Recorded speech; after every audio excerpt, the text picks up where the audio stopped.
The finest bespoke suits in the world were once made on a single street in London. The Japanese have a word for that street, and it tells you everything. The word is sebiro. It has been part of the Japanese language for over 150 years. It means suit. Specifically, a Western-cut wool suit, the kind a man wears to a meeting, a ceremony, a funeral. The word has no Japanese root. It has no kanji origin. It is pure phonetic borrowing, absorbed during the Meiji Restoration of the 1860s, when Japan opened its borders and began an extraordinary national project, the systematic study of everything the industrialized West had built. Among the things they were studying was a single street in London's Mayfair. The word they brought home was Savile Row. That is where this story begins. In a certain way, it is also where it ends. For 3 centuries, Savile Row has operated as something that should not be able to exist in a capitalist economy, a natural monopoly built entirely on reputation. The street has no legal protection. Any tailor in the world can describe their product as Savile Row quality, Savile Row construction, Savile Row inspired. But for 200 years, the address itself carried a weight that no marketing department on earth could manufacture. The house of Henry Poole and Company, established in 1806, is widely credited with founding the Row as a tailoring destination. It was the first house to establish that this particular address meant something specific. Kings were fitted here. Winston Churchill wore his suits here. Cary Grant, the most studied man in Hollywood's long history of masculine style, had his coats cut at Anderson and Shepherd. The Beatles recorded the last concert they would ever give together on the rooftop of Number 3. The client list reads like a private roll call of the 20th century's most powerful men, and behind each name is the same specific exchange. A man came to this street and paid to have himself expressed in cloth. The product was not simply a suit. It was a bespoke garment constructed according to a tradition that had changed little since the Napoleonic era. A paper pattern drawn exclusively for one body. A chest panel built from floating canvas. Horsehair interlining that was stitched, never glued, so that it moved with the wearer and over decades molded to his posture. This is what the industry calls full canvas construction. The entire front of the coat supported by a floating layer of horsehair and linen that takes the shape of the specific body wearing it. The alternative, half-canvas construction, where only the chest is reinforced, is a respectable compromise. Fused construction, where the interlining is simply glued to the shell fabric, is the industrial standard, faster, cheaper, and fixed in shape from the day it leaves the factory. A true Savile Row coat required between 60 and 80 hours of hand labor. A garment that aged better than any other suit you owned, improved at 10 years, still improving at 20, carrying the physical memory of the man who wore it. That was the promise. For most of the Row's history, it was kept. In October of 2022, Gieves and Hawkes ceased trading. The house had been founded in 1791. For over 2 centuries, it had outfitted the Royal British Navy, including Lord Nelson himself, who commissioned his uniform here before Trafalgar. Every subsequent monarch who required full dress uniform had come through these doors. The building at number 1 Savile Row had been home to the house since 1974. It went dark. The brand was eventually sold. The address was eventually repopulated. But the event was a marker, and it was not the first. In the 15 years before that collapse, Hardy Amy's had closed. Several other houses had quietly converted their offering from true bespoke to made to measure, a fundamentally different product built on pre-existing blocks adjusted to approximate measurements, without once advertising the change to existing clients. The floating canvas, the hand basting, the 60 hours of craft, in many cases, had been retired around the same period that the price tags doubled. Houses that once specified full canvas construction began delivering fused garments to clients who did not know the difference and were not told. The mythology remained. The manufacturing did not. The Japanese had been watching all of this for a long time. To understand what they built in response, you have to understand how Japan approaches mastery. There is a Japanese word, shokunin.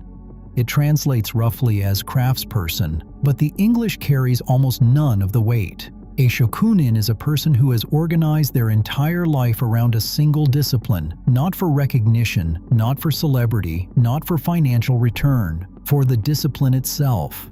In Japanese culture, a shokunin who produces mediocre work is not considered unsuccessful. They are considered to have committed a kind of ethical failure, a betrayal of the craft, of the customer, of every craftsperson who came before them. When Japan adopted Western suiting in the 1860s, they did not approach it as fashion. They approached it as a system to be completely understood. They sent delegations to Europe. They brought back cloth samples, paper patterns, construction techniques.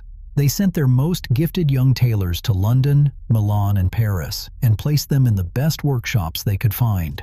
They studied, with forensic attention, the reasons each technique worked the way it did, and then they returned home and spent the next 150 years improving the results.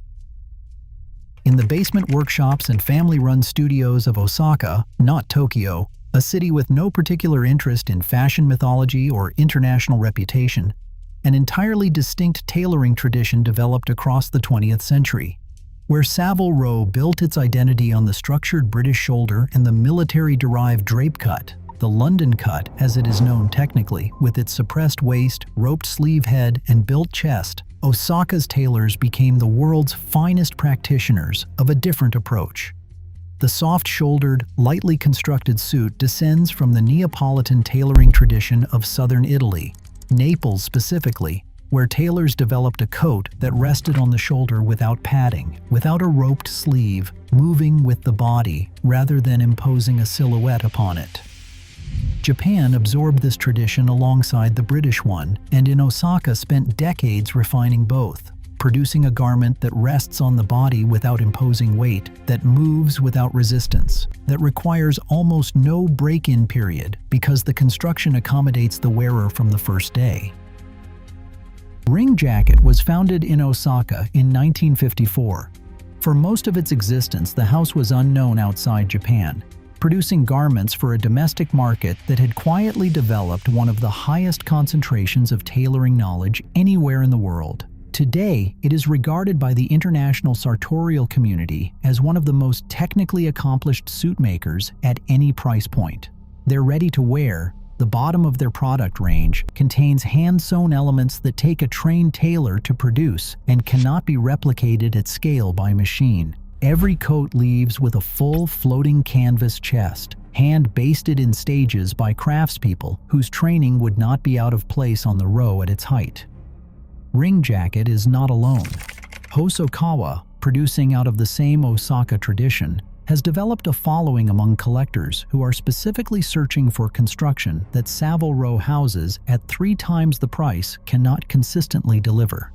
The House of Kamoshita has taken the same discipline and applied it to softer, more contemporary silhouettes, attracting a younger professional audience that discovered Japanese tailoring before it discovered London. These are not approximations of Savile Row. They are distinct answers to the same question the Row has been answering for 200 years. What does a well-made suit actually require? A ring jacket suit costs between £600 and £1,200, depending on fabric selection. A comparable garment from a functioning Savile Row bespoke house, assuming the house still constructs by hand, which many do not, begins at £4,000 and regularly exceeds £6,000. The craft gap that once explained and justified that price difference no longer exists in the direction the British establishment would prefer.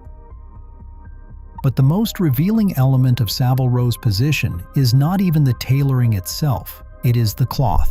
The wool fabrics that occupy the top of the global hierarchy, the Super 120, Super 150, Super 160, and above lightweight wools that the finest tailors in the world compete to use, are graded by thread fineness. The higher the number, the finer the individual wool fiber, and the lighter the resulting cloth. Super 100 wools are the reliable working standard for a serious suit. Super 150 and above enter the territory of exceptional handle and drape, fabrics that respond to hand tailoring in ways that machine construction cannot fully exploit. These grades, in substantial proportion, are woven in Japan.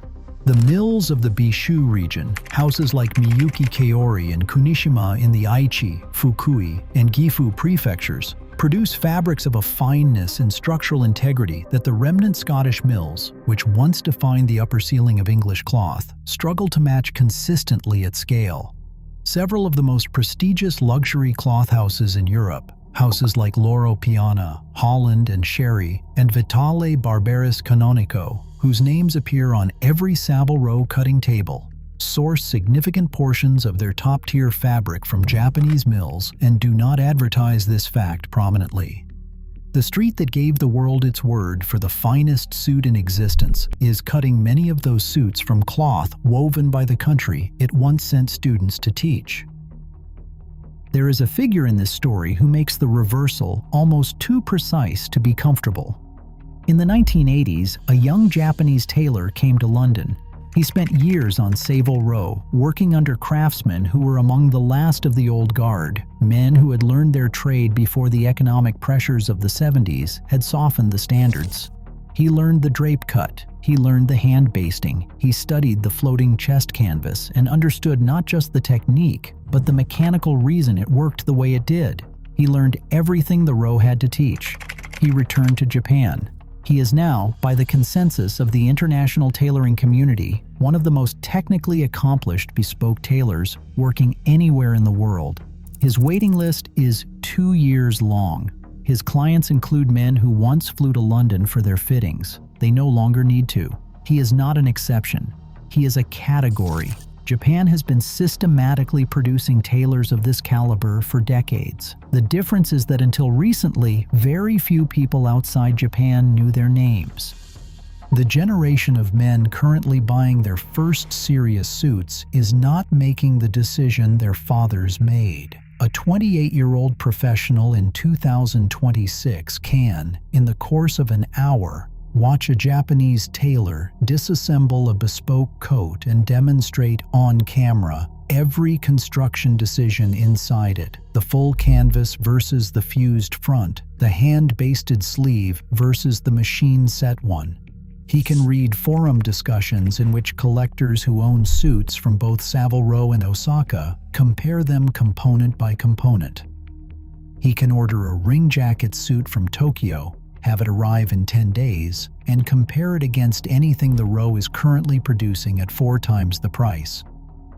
The mythology of the address does not close that gap for a buyer who has access to the information. The mythology only works on buyers who do not look too closely. Savile Row's response to this has been, in the main, to double down on what cannot be compared. No Savile Row house has published a side-by-side comparison with its Japanese equivalents. No trade body has organized a formal technical assessment. The street's marketing has leaned harder into the Georgian facades, the royal warrants, the association with Churchill and Bond, and the most photographed men of the last century. These are things Japan cannot replicate. Henry Poole still holds the warrant, Huntsman & Sons still cuts the military drape, Anderson & Shepherd still carries the names, and they are genuinely valuable to a certain kind of buyer. But among the collectors, the editors of the journals that track this industry at craft level, and the professionals who know what a well-made suit is supposed to feel like, the conversation has moved. They are not on 2-year waiting lists for Savile Row appointments. They are on 2-year waiting lists for Japanese ateliers that the Western fashion press has largely not yet covered. Savile Row is not dead.